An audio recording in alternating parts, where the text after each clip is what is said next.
Hey, welcome to Route 66, day number 312.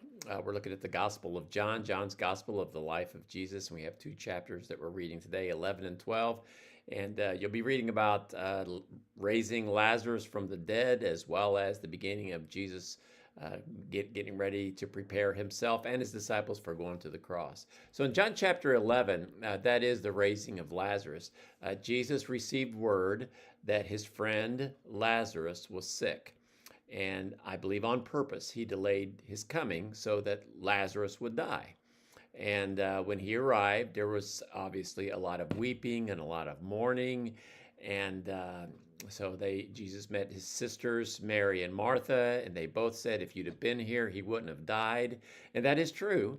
But I think Jesus delayed so that he could perform even greater miracle. And Jesus called Lazarus out of the tomb, proving that which he said, he is the resurrection and the life. This miracle foreshadows his own resurrection and reveals his compassion and power over death.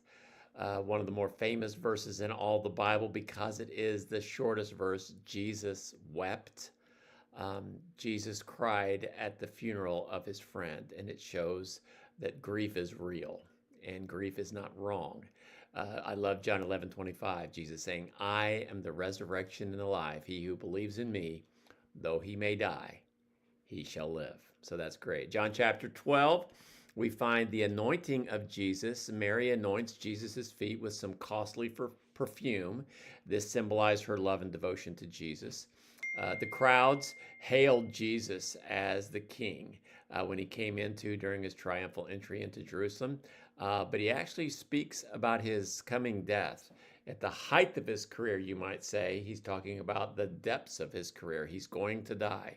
He teaches that true life is found in surrendering our life to Jesus, and his mission is to draw all people to himself by dying on the cross. He says in verse 24 of chapter 12, unless a grain of wheat falls into the ground and dies, it remains alone. But if it dies, it produces much grain, signifying that he is going to die so that others can live. It's a great two chapters here. So what can we kind of summarize this reading today, these two chapters? Well, one, Jesus has power over death.